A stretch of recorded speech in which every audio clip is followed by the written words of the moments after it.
네, 여러분 안녕하세요. 우리가 이번 시간에는 교육 연구 부분을 배우겠습니다. 특히 이 교육 연구 부분은요, 우리가 인적 자원 개발론과 함께 생각해 볼 수 있는데요. 또는 우리가 쉽게 말하자면 이 설문조사 할 때, 그죠? 자, 설문조사할 때 어떻게 설문조사할 것인지를 다루는 하나의 학문 분야라고 보시면 돼요. 그래서 우리가 어떤 통계 같은 것은 T 검증이라든지, 자, 또는 뭐 상관도 검증이라든지, 자, 혹은 우리가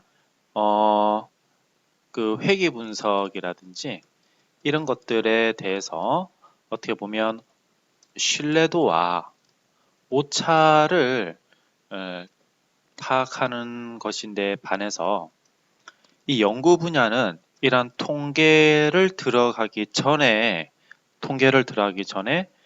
정확한 설문이라든지 또는 사실을 설문이라든지 질적 연구 이때에서는 어떻게 보면 우리가 상담이라든지 인터뷰, 그죠? 관찰, 몰입, 그 속에서 이제 집단에 몰입해서 하는 관찰, 자 이런 것들에 대한 방법론적인 부분을 이론화시킨 거라고 할 수 있습니다. 자 그래서 우리가 어떠한 연구를 하는 목적이 다양하게 있습니다. 그 중에서 교사라든지 수업 훈련자 같은 경우는 학습자 또는 우리가 훈련 받는 사람들의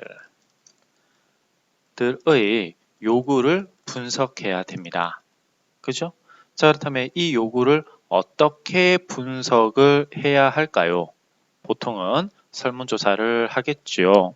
자, 그런데 설문조사뿐만이 아니라 또 어떻게도 할 수 있을까요? 뭐 인터뷰도 할 수 있겠고요. 또는 관찰 같은 것들도 할 수 있겠습니다. 오히려 인터뷰를 했을 때 사실을 말하지 못하는 사례가 있을 수 있어요. 또는 설문조사도 내 본심과 다른 말을 또는 반응을 할 때가 있죠. 이것인데 반해서 전문가가 관찰하는 것은 이러한 꾸밈, 조작에 의해서 나타나는 오류를 해소할 수 있다는 장점이 있습니다. 그래서 교사라든지 수업 훈련자들은 우선 학습자들의 이러한 학습 요구를 또는 필요한 상황에 대한 조사를 할 때는 여러 가지 방법론을 쓰게 돼요. 이러한 전반적인 내용을 다루는 것이 바로 우리가 오늘 배우게 되는 교육 연구 부분이라고 할 수 있습니다. 자, 그렇다면 교육 연구의 우선 개념부터 하나씩 알아가 보도록 하지요. 자, 1번이라 해볼까요? 교육 연구의 개념은 자, 우리가 이렇게도 한번 해보겠습니다. 교육 현장에서 비교육적인 요인과 문제점을 분석하고 검토하여 과학적 방법을 통해 그 속에서 개선점 또는 원리를 찾는 활동이다 라고 얘기를 할 수 있어요. 따라서 자, 여기 보면 이것도 역시 간단하게 어떠한 문제를 보고 그 문제를 분석을 해서 해결책을 제시하는 우리가 잘 알고 있는 가장 간단한 방법을 이론화시킨 학문의 영역이라고 보시면 됩니다. 자, 그렇다면 이러한 교육 연구에 있어서 왜 해야 되는지에 대한 목적이 또 있을 수 있겠죠. 그죠? 교육 연구의 목적. 이것은 어떻게 보면 교육 분야에 있어서 왜 연구라는 학문이 필요한가라는 거죠. 자, 그것은 우리가 개념에서도 얼핏 알 수 있듯이 자, 교육 현상에 대한 기술이 필요한 겁니다. 이것은 달리 말해서 어떠한 문제가 있는지를 교육 분야에서 잘 파악해야 되는 거죠. 자, 그것뿐만이 아니고 교육 현상에 대한 어떤 설명도 필요하다라고 하는 거죠. 이것을 우리가 뭐라 하냐면 분석이라고 할 수 있습니다. 자, 그렇다면 또 다른 것은 교육 현상에 대한 예측도 할 수 있겠죠. 그리고 이러한 교육 현상에 대한 어떠한 문제점이 있다고 했을 때 미연에 예측을 해서 통제할 수 있는 능력도 갖추게 됩니다. 따라서 교육 연구의 목적은 이렇게 현상을 기술하는 것뿐만이 아니라 그러한 현상에 대해서 왜 그런지 원인을 설명해 줄 수 있고 또 이 원인이 결정이 됐으면 앞으로 어떻게 일어날 수 있겠다라는 예측되는 상황에 대해서 미연에 예측을 해볼 수 있다라는 것도 교육 연구의 목적이라고 할 수 있습니다. 자, 그렇다면 이러한 교육 연구의 목적에 있어서 우리가 몇 가지 알아봐야 되는 기본적인 개념이 있습니다. 다시 말하자면 자, 우리가 이렇게 교육 연구를 하는 데 있어서 필요한 몇 가지 자료라든지 또는 변인들이 있을 수 있는데요. 자, 크게는 우리가 필요한 연구 자료를 한번 보도록 하겠습니다. 근데 여러분들이 이러한 개념을 따질 때요. 다시 말하자면 이 교육 연구라고 하는 부분은요. 자, 우리가 고등학교 사회문화 시간 때 그죠? 사회문화라는 과목이 있거든요. 자, 배우신 분도 있을 거고 아직 배우지 못한 분도 있을 텐데요. 이런 사회문화 시간에 배웠던 내용과 문화와 상당히 일치하는 부분이 많습니다. 따라서 우리가 모른다라고 이 교육학에 대해서 잘 모른다 또는 인적 자본론에 대해서 잘 모른다 이렇게 생각하지 마시고 기존에 배웠던 사람은 내용을 떠올려 보면서 이 교재를 한번 볼 수 있도록 합시다. 자, 그렇다면 우리가 연구할 수 있는 자료는 그죠? 크게 두 가지로 나눠볼 수 있습니다. 하나는 1차 자료고요. 또 다른 하나는 2차 자료라고 할 수 있어요. 그럼 1차 자료는 어떠한 걸 얘기하는 거냐? 자, 이렇게 배치를 해봅시다. 자, 느낌상으로 알 수 있죠. 1차 자료라는 것은 원 데이터고요. 2차 자료라는 것은 1차 자료를 가공해서 나타나진 자료라고 할 수 있습니다. 자, 그렇다면 자, 1차 자료는 무엇이 있는지 한번 보죠. 어떤 사건을 직접 관찰하거나 목격한 사람이 그 사건에 대해 기술한 자료를 의미한다라고 할 수 있습니다. 자, 그렇다면 이러한 자료에 얘는 무엇이 있느냐라는 것은 자, 어떠한 저자가 직접 쓴 어떤 작품이라든지 이런 것들이 되겠지요. 자, 또는 어떤 데이터 같은 거 되겠습니다. 쉽게 말하자면 가공되지 않은 데이터가 되는 거죠. 자, 그렇다면 이때 2차 자료라는 것은요. 자, 연구에 직접 참여하거나 관찰하지 않은 사람에 의해 기술된 자료라고 얘기할 수 있어요. 그렇죠?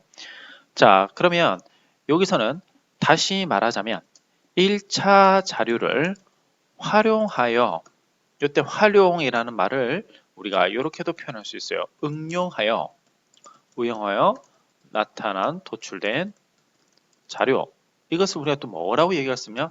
가공된 데이터라고 얘기할 수도 있습니다. 그런데 가공되었냐 안 되었냐로 연구 자료를 1차냐 2차냐 다루기에는 굉장히 조금 어색한 부분들이 있어요.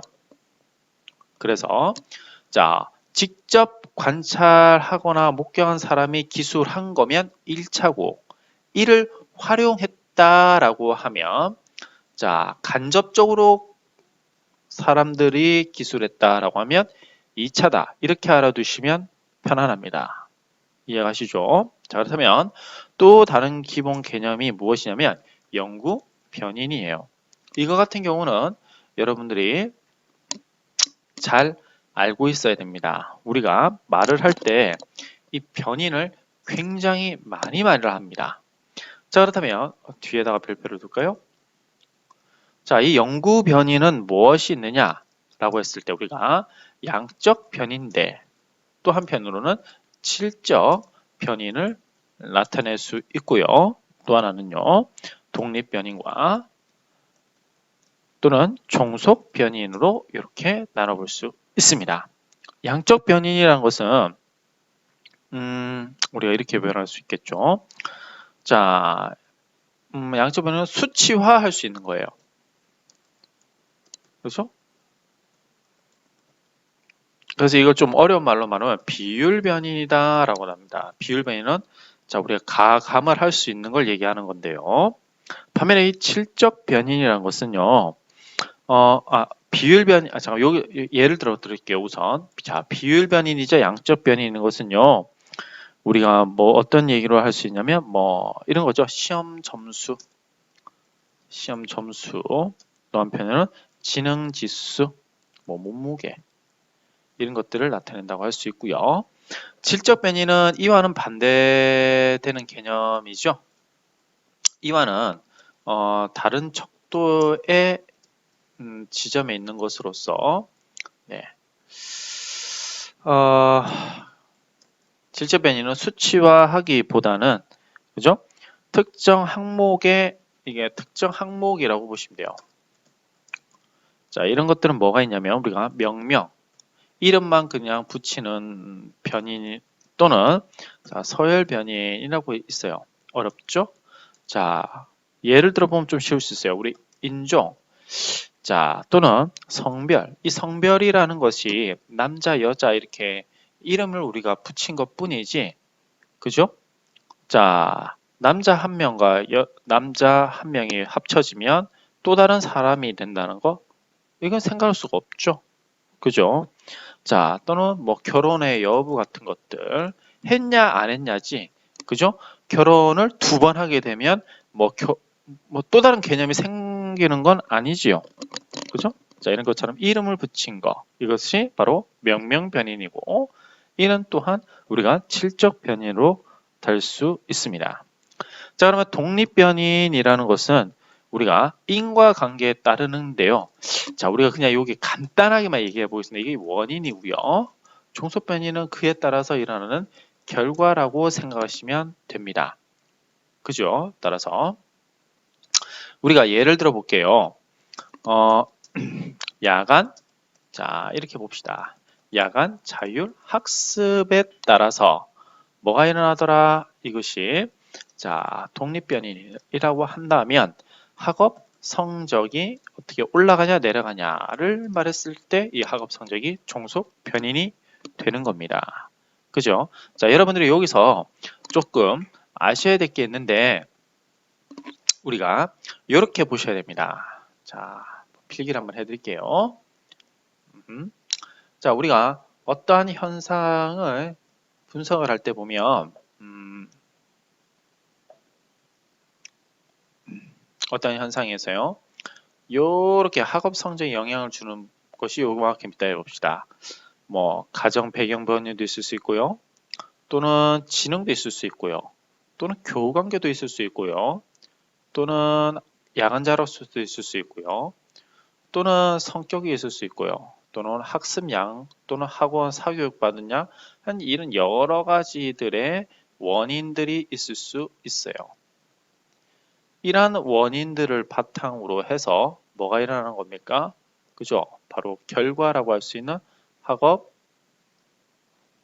성적이 향상될 수도 있고 또는 떨어질 수도 있죠. 그런데 바로 이 부분만 우리가 효과가 있는지 없는지, 뭐의 효과요? 바로 학업 성적에 효과가 있는지 없는지를 우리가 검증해 보고 싶은 겁니다. 자, 이랬을 때는요. 자, 나머지 변인들을 우리가 어떻게 해야 됩니까? 자, 전체적인 것에서 나머지 변인들을 우리가 통제를 해야 돼요. 따라서 이것을 독립변인으로 놓은 게 아니라 여러 변인 중에서 자, 나머지 변인들 우리가 통제 변인이라고 그렇게 할 수 있는 거예요. 그죠? 자, 그렇다면 이게 통제 변인이면 바로 이 통제 변인에 속하지 않는 이 변인을 우리가 뭐라 합니까? 바로 독립 변인이라고 하는 거죠. 따라서 여러 변인 중에서 이 한 변인을 끌어내려고 하는 것. 자, 이 한 변인이 독립 변인이고 나머지 변인들은 우리가 통제 변인이다라고 얘기를 합니다. 거기에서 나타난 것이 자, 우리가 결과로서 종속 변인이 되겠죠. 근데 연구를 진행하다 보시면요. 자, 이 여러 변인 중에서 독특하게 이 독립 변인만 딱 끌어내기가 그렇게 쉬운 건 아니에요. 그죠? 자, 그래서 여러분들이 만약에 이런 거에 대한 좀 더 깊은 고민을 하고 싶고 공부를 하고 싶다고 하면 우리가 자, 대학원을 가야만 하는 거죠. 그래요. 자, 여튼 우리는 왜 그런데 이런 연구 변인들에 대해서 배워야만 알고 있어야 되냐? 이러한 연구 변인들을 알아야지만 나중에 여러분들이 설문조사를 하실 때 유용하게 그죠? 어떤 요소를 뽑아낼 수 있습니다. 연구를 하다 보면 내가 관찰하고자 하는 게 무엇이지, 내가 자 얻고자 하는 변인이 무엇인지를 까먹을 때가 있습니다. 굉장히 참 애매한 상황이죠. 자, 그런 상황들을 미연에 방지하기 위해서 우리가 변인에 대한 이론적 토대를 여러분들이 잘 알고 있어야 되겠지요. 자, 그렇다면 간단하게 우리가 이쯤에서 그죠? 그러면 독립 변인이 무엇이고 양적, 질적 변인이 무엇인지를 설문지를 실제로 보면서 제가 설명을 드리도록 하지요. 예.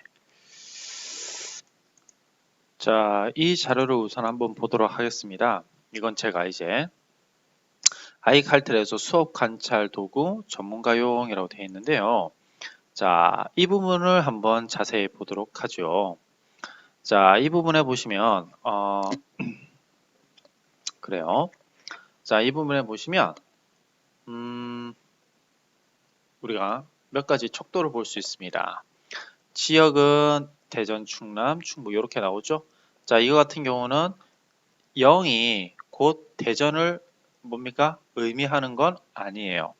그리고 1번이 충남을 의미하는 건 아니에요. 단지 그렇게 이름을 붙여놓은 것 뿐이죠.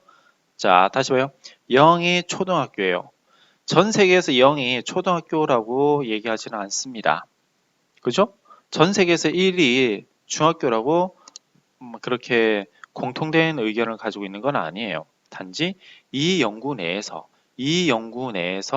이렇게 이름을 붙이겠다. 다시 이것은 우리가 명명척도라고 얘기할 수 있는 겁니다. 그죠? 단지 이제 이름표를 하나 붙여두는 것 뿐이죠. 따라서 이렇게 명명척도라는 것은 우리가 뭐라고 할 수 있죠? 질적 변이다라는 걸 또 알 수 있네요. 자, 그런데요. 질적 변이라는 것을 알 수 있고요. 여기는 모두 다 그래서 모든 것들이 다 명명척도로서 질적 변인인 거예요. 그죠? 자, 그렇다면 이건 여러분들 본격적으로 봅시다. 자, 수업 이거 같은 경우는 우리가 수업 전문성을 알고 싶은 거예요. 수업 전문성을 알기 위해서 그죠?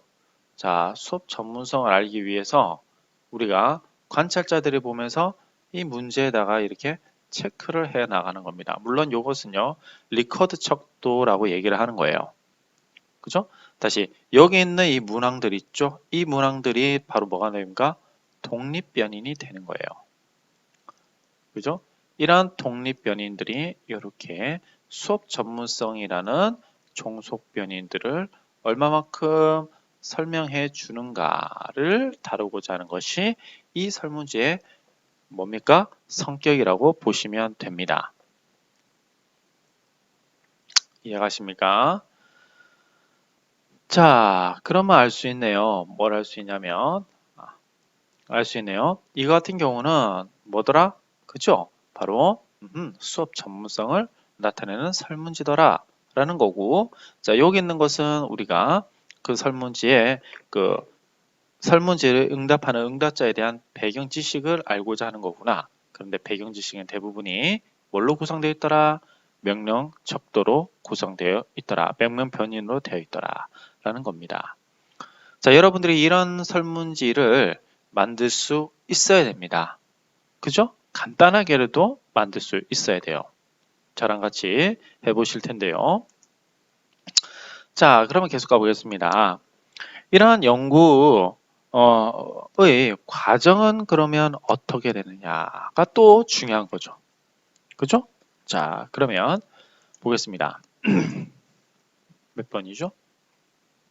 4번이네요. 자, 연구의 과정. 자, 이 같은 경우는 첫 번째, 우리가 연구 문제의 선정이 되겠고, 두 번째는 연구 문제의 분석이 될 것이며, 세 번째는 가설을 형성해야 될 것이고, 네 번째는 연구 설계를 해야 될 것이에요. 이때 연구 설계가 바로 연구의 어떻게 보면 계획을 세운다라고 얘기할 수 있겠죠. 자, 다섯 번째는 실제로 실천을 하고 또는 혹은 뭡니까? 실험을 해야 되겠죠. 자, 여섯 번째는 그에 대해서 검증 및 평가를 해야 될 것이고요. 일곱 번째는 보고서를 작성해야 될 거예요. 물론 이 보고서는 1번서부터 6번까지의 내용을 잘 정리한 거죠. 그래서 이 보고서는 보통은 우리가 소논문의 형식으로 많이 나옵니다. 자, 연구 문제의 설정이 있는데요. 그죠? 자, 연구 방법에 있어서의 첫 번째 단계라고 할 수 있는 연구 문제의 설계에는 자, 가치 판단의 문제를 포함해야 될 것입니다. 그죠? 가치 판단의 문제를 포함한다. 이 말이 무슨 말이냐면 자, 야간 자율학습이 좋냐 나쁘냐. 야학습의 효과성. 요거에 대해서 알아보다. 이게 좋냐 나쁘냐. 이렇게 우리가 우선은 의문이 들어야 된다는 것이죠. 자, 야간 자율학습이 우리가 나쁘다라고 했다면 또는 좋다라고 했으면 그 실제로 좋은지 나쁜지에 대해서 우리가 이제 연구를 시작해야 되겠죠. 그래서 연구 문제가 되는 겁니다. 자, 그렇다면 자, 연구 문제의 분석으로 이제 넘어오게 되는데 이 단계는 어떤 단계냐면 우리가 자, 선행 연구를 자, 고찰하거나 또는 자, 관련 이론을 분석하고 한편으로는 자, 검토하는 단계라고 할 수 있어요. 실제로 논문에서는 이 연구 문제의 분석이 실제로 나와 있습니다. 자, 그렇다면 제가 이 논문 같은 걸 보여드리면서 여러분한테 자, 실제로 연구 문제가 어떻게 분석되고 있는지를 보여드릴게요. 자, 이렇게 논문이 있습니다. 그럼 여기 봅시다. 잘 보이실지 모르겠네요. 자, 확 들어봅시다. 자, 대전 지역 경제에 대한 인적 자본의 영향 분석이라고 나와 있습니다. 자, 2003년도에 쓰여진 논문인데요. 자, 여기 보시면 여기 보세요. 연구 목적과 방법에 대고 이제 선행 연구가 나오죠. 그러면서 여기 인적 자본 이론에 대한 고찰. 자, 이런 것이 나오죠. 그러면 이것이 뭔가 같습니까? 연구 목적이 나오고 연구 목적이 나왔네요. 잠깐 여기 봅시다. 연구 문제의 선정이 바로 이제 그렇죠. 여기 봅시다. 자, 여기 보시면 연구 문제의 선정이 어떻게 됐어요? 바로 이렇게 서론 부분에 들어와 있죠. 특히 연구 목적과 연구 방법 아이고, 그렇죠? 자, 자, 연구 목적 여기 나와 있죠? 그다음에 연구 문제의 분석이라고 했어요. 선행 연구라든지 뭐 이론적 배경이 됐죠? 자, 이 같은 경우는 자, 선행 연구 여기 있고요. 또 이론적 배경도 이렇게 있는 거네요. 그죠? 자, 그러면 이제 자연스럽게 과설은 설정이 될 텐데요. 그죠? 자, 연구 설계는 어떻게 되느냐? 잘 봅시다. 자, 연구 설계는 자, 실증 분석 여기 보겠습니다. 이렇게 나오죠. 그죠? 자, 좀 애매한데요. 연구 설계에는 자, 이런 식으로 실증 분석 검증 방법 이렇게 하면서 나오죠. 그죠? 그래서 실천과 실험을 실제로 해본 거죠. 그래서 나온 게 뭐냐? 자, 이게 결론 부분입니다. 검증과 평가는 이렇게 결론 부분에 나오게 되는 겁니다. 그래서 다 하고 나서 이제 소논문을 작성하는 건데요. 그러니까 이런 한 편의 논문은 결국에는 뭐라고 할 수 있습니까? 자, 결국은 교육 연구의 한 파트다라고 우리가 그냥 얘기를 해볼 수 있는 거죠. 그래요. 자, 여러분들이 논문을 보신다면, 보고서를 보신다면 이와 같은 것들로 차례가 형성이 돼 있을 것입니다. 자, 그렇다면 우리는 좀 더 구체적으로 그러면 어디 자, 좀 더 구체적으로 한번 가보죠. 자, 연구 설계는 연구 계획이라는 걸 알 수 있고요. 실험과 실천이 있습니다. 다시 말하자면 어떤 도구를 제작할 수도 있고요. 이때 도구라는 것은 우리가 말하는 설문지를 얘기하는 겁니다. 그렇죠? 자, 다음에 어떤 실험을 직접 할 수도 있고요. 또는 뭐 실천을 했습니다. 뭐 실천의 가장 대표는 관찰을 직접 해보는 거죠. 또는 우리가 거기 가서 자료 수집을 해볼 수 있습니다. 그죠? 자료 수집 같은 거 예를 들어 고문서를 찾으러 가는 거 어떻게 보면 그것도 자료 수집이라고 할 수 있는 거죠. 그래서 검증 및 평가를 하는데요. 자, 이때는 뭐 자료 분석을 당연히 하는 거죠. 그죠? 자, 이때 자료 분석을 할 때 어떻게 하냐면 보통은 자, 통계적 방법을 사용합니다. 그때 이 통계적 방법을 사용했을 때가 뭐냐면 아까 제가 이 T 검증 상관도 회귀 분석을 사용한다 했었죠? 바로 이 부분이 자, 이렇게 통계 방법으로 쓰인다는 거예요. 그래서 검증할 때 T 검증이라든지 뭐 상관도 분석이라든지 이런 회귀 분석이라든지 이런 것들을 하게 됩니다. 자, 그렇다면 저와 함께 구체적으로 알아보셔야 될 게 연구 설계 부분에서요. 연구 설계 부분에서 이것을 양적 연구로 하는 것이냐 또는 질적 연구를 하는 것이냐에 대해서 여러분들이 조금 아셔야 될 것입니다.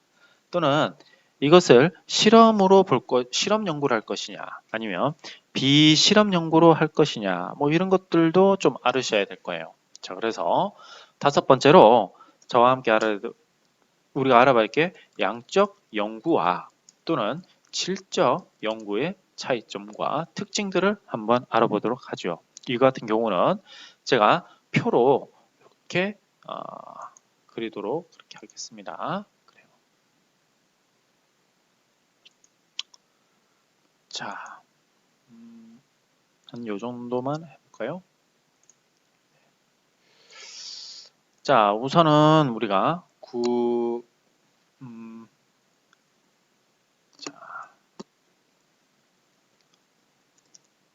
구분을 한번 해봅시다. 당연히 양적 연구가 나와야 될 거고요. 한편에는 질적 연구가 있을 것입니다. 비교를 한번 해보죠. 자, 실제의 어떤 본질에 대해서 한번 생각을 해봅시다. 이때 실제라는 거 어이가 아니라 아이죠? 뭡니까? 자, 실제로 존재하는 모든 것들을 우리가 실제라고 합니다. 그죠? 자, 그러면 여기 봅시다. 양적 연구에서는 자, 객관적 실제를 형성하는 인간의 특성과 본질이 존재한다고 가정한다라는 것이에요. 어렵죠? 자, 그러면 질적 연구는 객관적 실제라고 일반화 시킬 수 있는 인간의 속성과 본성은 없다라고 가정하는 겁니다. 다시 말하자면 얘는요 일반화가 안 되는 것이고요. 그죠? 얘는 일반화가 된다라고 생각을 하는 겁니다. 굉장히 다른 거예요. 그죠? 어떤 사물의 속성이든지 내가 분석하려고 하는 것들이 결국에는 표준이 있다라고 생각하는 것이 양적 연구고요. 표준이 없다라고 생각하는 것이 어떻게 보면 질적 연구라고 여러분들 생각할 수 있는 것입니다. 그죠? 자, 그러면 이를 바탕으로 인과관계는 어떻게 분석을 해낼 수 있을까라는 거죠. 자, 이것은 뭡니까? 자, 원인과 원인에 따라서 결과가 나타난다라고 당연히 보고 있는 것이고요. 여기는 원인과 결과의 구분이 불가능한 것입니다. 그렇습니까? 여러분 생각해보세요. 질적 연구의 가장 대표적인 건 여러분 인터뷰예요. 그죠? 인터뷰를 했을 때 우리가 물론 통제되어진 인터뷰를 할 수도 있겠지만 한편으로는 그냥 그 사람과 대화하는 형식으로 해서 어떤 이론을 끌어낼 수도 있거든요. 이럴 때는 여러분 원인과 결과를 굳이 따지지 않습니다. 질적 연구와 같이요. 자, 또 연구의 어떤 목적에 대해서 한번 생각을 해봅시다. 자, 당연히 여기서는 일반화가 된다고 했었죠. 양적 연구에서는요. 그래서 일반적인 원리와 법칙을 발견하는 것이죠. 또는 어떤 인과관계 혹은 상관관계를 파악해 보려고 하는 것이 양적 연구예요. 근데 이에 비해서 이 질적 연구는 특정 현상에 대한 이해를 하려고 하는 것 뿐이에요. 그죠? 또는 자, 특정 현상에 대한 해석이나 의미의 차이를 이해하는 데 그치는 겁니다. 질적 연구는요. 그래서 질적 연구 여기서는 또 원인과 결과의 구분은 인터뷰가 있을 수 있고요. 자, 특정 부족의 생활 특징 같은 거, 그죠? 자, 생활의 습성 같은 거 이런 것들은 여러분들 뭐하는가 그런 현상에 대한 의미만 또 이해만 하고 넘어가는 거죠. 이거에 대해서 어떤 특정 부족이요, 어떤 특정 행동을 하는 것이 인과관계로 꼭 밝혀야 되는 걸까요? 아니에요. 그냥 그 자체적으로 기술만 하고 끝내는 거죠. 이것은 질적 연구입니다. 자, 그렇다면 계속 가보죠. 연구 대상은 아무래도 표집을 해야 됩니다. 그래서 대표성을 갖는 많은 수의 표본이 필요한 것이죠. 그죠? 그래서 우리가 이 표집을 할 때 뭐 유선 표집이냐 무선 표집이냐 이렇게까지 나오는데 여러분들이 아직 그것까지는 알 필요는 없어요. 그런데 이 표집이요 굉장히 중요합니다. 왜냐하면 대표성을 가지지 못한 표집을 하였을 때는 우리가 예상치 못한 다른 결과를 가져오게 되는 것입니다. 이해가십니까? 그죠? 다시 여기 보겠습니다. 예를 들자면 이런 거죠. 우리가 이렇게 볼까요?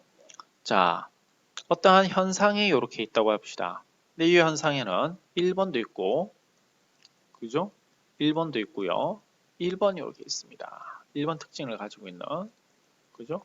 자, 또 다르게는 3번 특징을 가진 사람도 이렇게 있어요. 그죠? 3번 특징. 자, 3번 특징. 근데 이제 자, 많이 있겠죠. 그런데 나는 표집을 어떻게 하냐면 이렇게 표집을 했습니다. 그죠? 그럼 여기는 3번이 많아요? 1번이 많아요? 그죠? 1번보다는 자, 3번이 우월하게 많죠. 근데 전체적으로 보면 1번이 많아요? 3번이 많아요? 1번이 많죠. 그죠? 다시 봐요. 자, 전체적으로 보면 1번하고 3번 중에 1번이 많죠. 그런데 우리가 표집을 한 건 오히려 3번이 많다라고 이렇게 뭡니까? 표집을 됐어요. 그죠? 표집이 됐습니다. 그러면 결과가 여러분 잘 나온 거예요? 잘못 나온 거예요? 결과가 잘못 나오겠죠. 그죠? 그래서 표집이라는 건 항상 대표성을 갖는 많은 수의 표본을 표집해야 된다라는 거예요. 근데 이건 여러분들 쉬운 일은 사실은 아닙니다. 쉬운 일 아닙니다. 왜냐하면 표집하는 것 자체가 굉장히 많은 비용을 수반하고요. 또 표집을 다 인구조사 같은 거 보세요. 자, 중국 같은 데는 인구조사 같은 것도 어떻습니까? 뭐 지역을 다 하고 났더니 또 다른 지역에는 그만큼의 인구가 또 생성이 되는 경우가 있습니다. 그래서 이런 물리적인 특성 때문에도 이렇게 전체 표집을 하기는 어렵습니다. 자, 좋아요.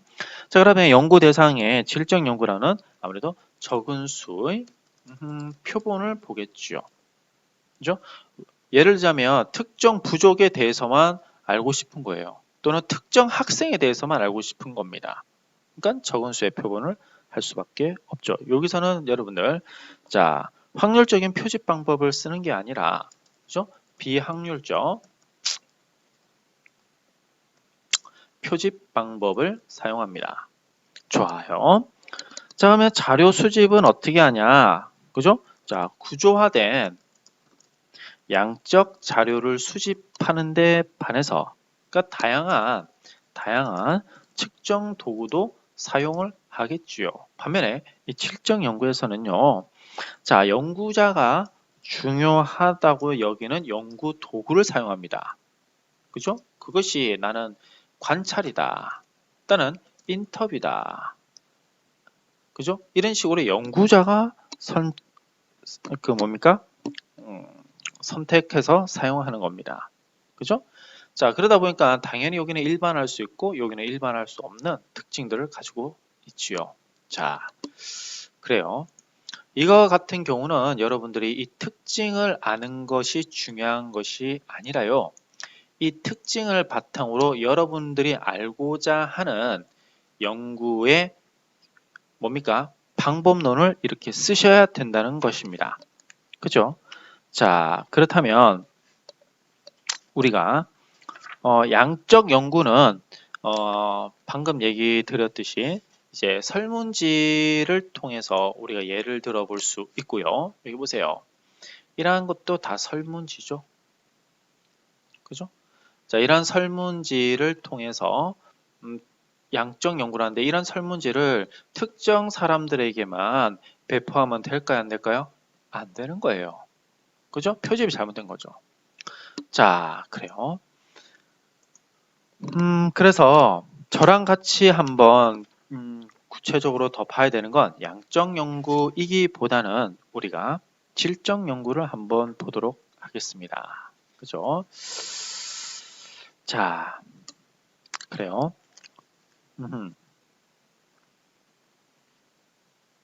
질적 연구는요.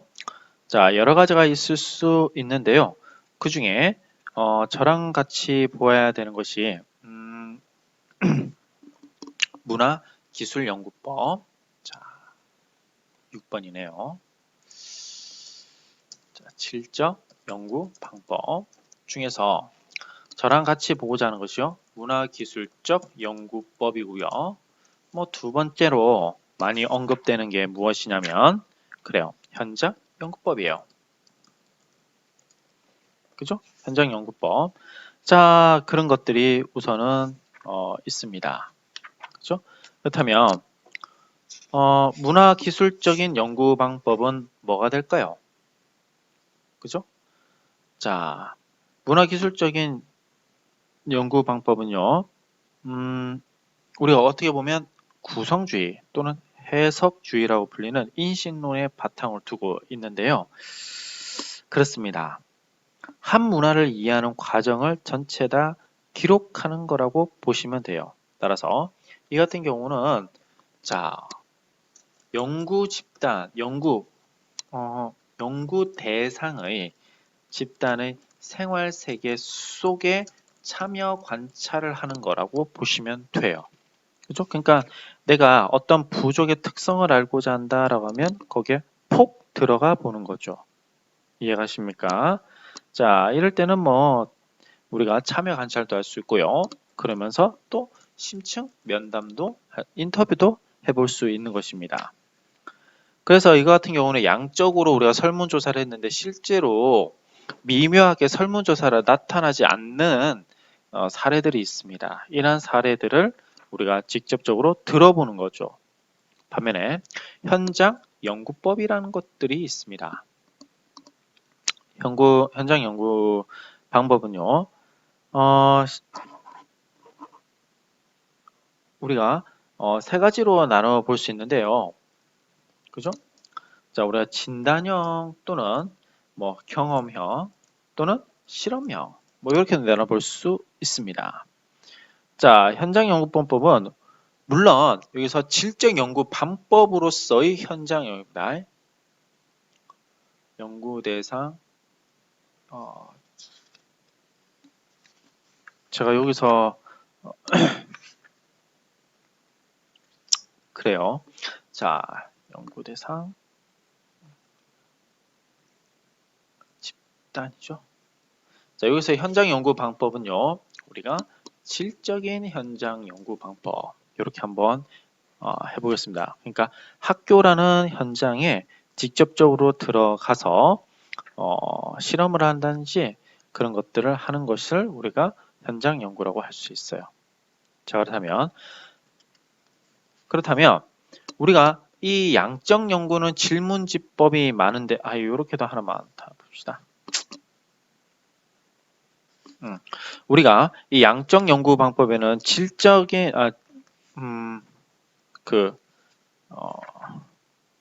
그죠? 자, 양적 연구 방법에는 질문지법이 참 많습니다. 반면에 이 질적 연구 방법에서는 면접법이 참 많이 있어요. 그죠? 자, 그렇다면 이렇게 한번 보도록 하죠. 다시 설문지를요. 자, 이거 같은 경우는 다시 보면 이렇게 수치화로 된 거죠. 자, 이걸 척도라고 하는데요. 자, 이렇게 해서 좋다, 나쁘냐. 여기 보시면 결과 기록 방식에 대해서 매우 약하다 1번, 약한 편이다 2번, 강한 편이다 3번, 매우 강하다 4번 이렇게 나오죠. 자, 그러면 이게 같은 경우는 양적으로 나타나는 거예요? 아니면 질적으로 나타나는 거예요?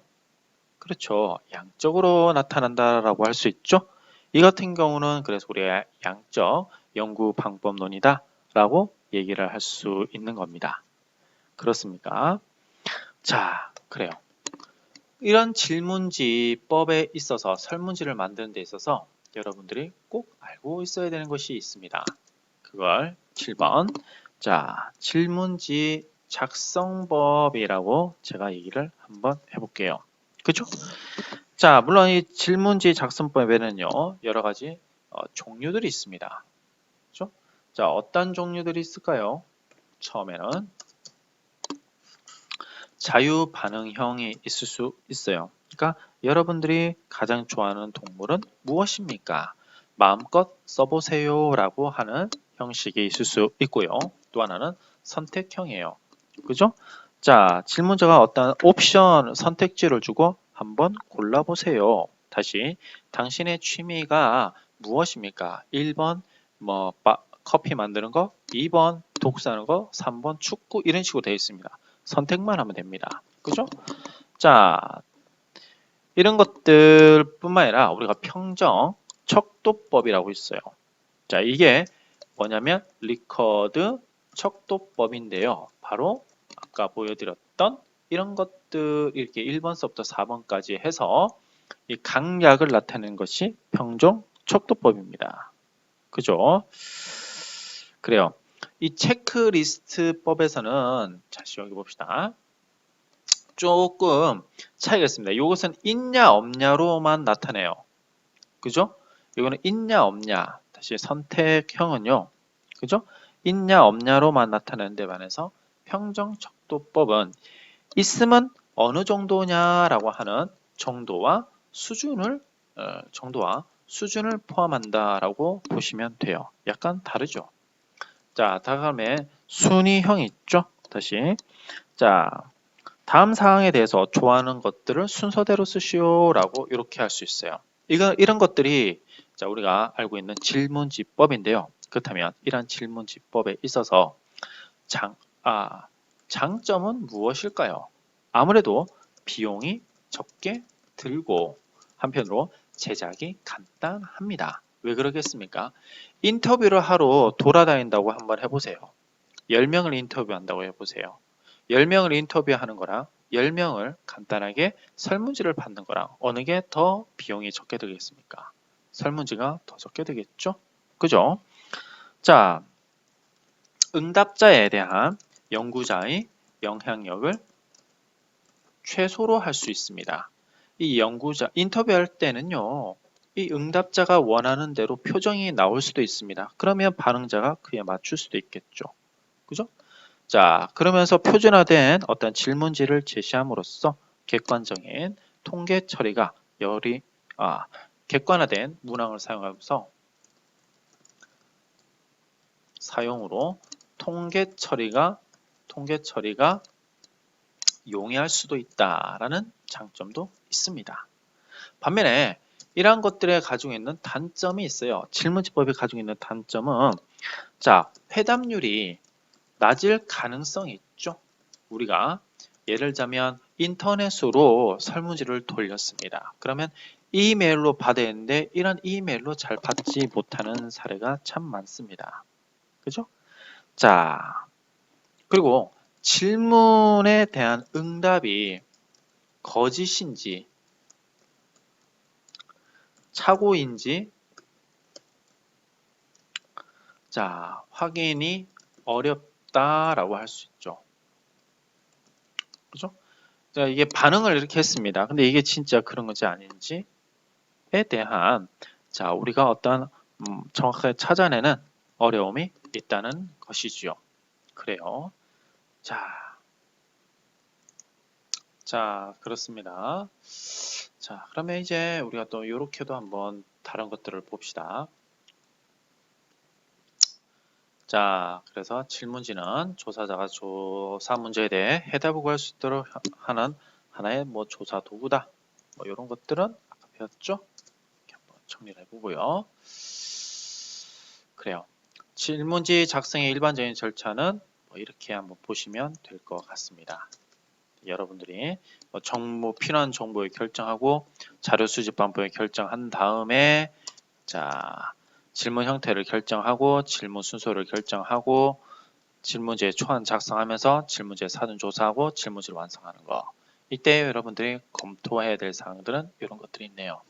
단어들이 간단하고 직접적으로 되어 있느냐, 명료하고 가능한 구체적인 질문을 하고 있느냐, 또 질문 자체가 이중적으로 답을 요구하고 있는 건 아니냐, 그죠? 또 질문들이 편견적이거나 어떤 방향으로 반응을 유도하지 않은가, 질문이 모든 응답자에게 적용될 수 있는가, 응답이 응답 형태에 의해 영향을 받고 있지는 않은가, 응답 형태에 대해 이런 경우 참 많습니다. 그죠? 자, 그래요. 자, 응답 형태가 부정적으로만 유도되어지는 질문들이 있어요. 그죠? 그런 것들은 경계해야 된다 이 말이죠. 자, 질문이 의미를 상실할 수 있을 정도로 너무 축약되어 있지 않은가, 또는 질문이 읽기에 어색하지 않은가. 그죠? 질문지를 만들다 보면 굉장히 어색한 경우가 많습니다. 그래서 이러한 것들에 대한 검토를 한번 해보시고 만들 때 이렇게 민감한 질문이나 개방적 질문은 가급적 질문지 후반부에 이렇게 해야 되겠죠. 처음부터 어려운 질문을 하면 안 되겠죠. 그리고 용이한 질문을 앞부분에 배치해야 되고요. 기억이 필요한 질문들은 아무래도 전반부에 배치를 해야 될 것입니다. 계속적으로 기억해서 이제 나가야 되니까요. 그래서 우리가 2-1, 2-2, 2-3 이런 식일 때는요. 뭡니까? 자, 앞부분에 위치를 함으로써 뒤에 기억을 잘해서 체크를 할 수 있도록 그렇게 문제지를 구성하셔야 됩니다. 논리적 순서로 또 배열을 하셔야 되고요. 응답의 신뢰도를 묻는 질문 문항을 분리시켜. 이런 것들은 나중에 여러분들이 실제로 한번 만들어 보면서 느낄 수 있을 겁니다. 그래서 적절하게 이제 배열하는 것뿐만이 아니라 자, 길이와 유형도 변화성 있고 변화 있게 배열을 해야 된다. 그래야지만 우리가 신뢰성 있는 질문지를 작성할 수 있다라고 할 수 있겠죠. 자, 그렇습니다. 그래서 여러분들이 이 교육 연구 파트에서는 어떠한 여기에서 또 하나를 더 하자면 우리가 신뢰도와 타당도, 하지만 이 부분은 저번 시간에 또 계속적으로 배웠던 것이죠. 자, 간단하게 말하자면 타당도라는 것은 무엇에 관한 말일 수 있고요. 신뢰도라는 것은 어떻게라는 의미로 접근할 수 있어요. 자, 이렇게 해서 우리가 교육 분야에서 과연 교육 연구는 무엇을 다루고, 그죠? 우리가 왜 배워야 되는지에 대해서 한번 생각을 해보면서 실제로, 그죠? 자, 질문지 작성법에 대한 대략적인 내용을 사회문화 교과와 연관지어서 강의를 했습니다. 그죠? 자, 실제로 여러분들이 이러한 질문지를 만들어 보면서요, 설문지를 만들어 보면서 조금 자, 세부적으로 세부 사항들을 파악해 보셔야 되는데요. 항상 이렇게 하셔야 됩니다. 이거부터 제가 두고 시작을 하죠. 그래요.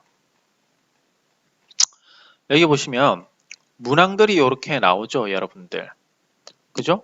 자, 문항들이 이렇게 나오는데요. 이 문항 전에 이런 것들을 쓰셔야 됩니다. 이거 배경변인이라고 그래요, 이런 것들을. 그죠? 자, 배경변인. 자, 배경변인요. 자, 그래서 우리가 어떠한 설문지를 작성할 때는요. 간단하게 이렇게 세 부분으로 작성해 주시면 됩니다. 그게 뭐냐면 자, 하나는 설문지가 이렇게 있다 봅시다. 그러면 세 부분을 나눌 수 있습니다. 자, 여기는 설문지를 하는 목적이라든지 연구자라든지 개인정보 보호 이런 것들이 들어가겠죠. 또 여기는 뭐가 되는 겁니까? 그죠? 자, 우리의 배경 변인들이 나가요. 배경 변인은 다른 거 없습니다. 자, 성별이 어떻게 돼요? 또는 직위가 어떻게 돼요? 어느 학교에 있어요? 이런 것들을 얘기하겠죠. 자, 그 다음에 이렇게 설문지가 작성이 되면 되는데요. 자, 1번 서부터 우리가 1, 2, 3, 4 또는 5 이런 식으로 리커드 척도를 이용할 수도 있고요. 또는 이냐 아니냐 OX로 이렇게 설문지를 작성할 수 있습니다. 중요한 것은요. 이렇게 연구의 목적과 개인정보 보호를 하겠다라는 것들이 이렇게 첫 번째 파트에 들어가야 되고 두 번째 파트는 배경 변인이 들어가야 됩니다. 이때 이름은 들어가면 안 되겠죠. 단지 성별이라든지 어떤 직위라든지 또는 한편으로 소속 이런 것들을 이렇게 넣어야 되겠죠. 세 번째는 실제로 묻고자 하는 질문을 이렇게 넣을 수도 있는 것입니다. 그죠? 자, 이렇게 세 가지가 구축이 돼야지만 우리가 좋은 설문지로서 역할을 한다라고 얘기할 수 있습니다. 그죠? 자, 이렇게 해서 우리가 교육 연구와 관련되어진 대략적인 내용들을 파악해 보게 되었습니다. 그죠? 자, 오늘 수업을 잘 들으셨고요. 중요한 것은 잊으시면 안 됩니다. 학습자를 정확하게 분석해 내는 방법을 여러분들이 이 연구 방법론을 통해서 알게 되는 겁니다. 이해 가시죠? 좋아요. 자, 항상 이 과목을 왜 배우는지를 잊어버리시면 안 됩니다. 그죠? 자, 다시 한번 정리합시다. 교육 연구 방법론은 교육 연구는 간단하게 갑시다. 양적으로는 우리가 설문지를 작성하려는 방법을 배운 것이다. 질적인 방법으로는요, 우리가 면담을 해서 학습자의 상태를 파악하기 위한 것이다. 이렇게 정리하고 가도록 하겠습니다. 좋습니다. 자, 오늘 고생 많았습니다.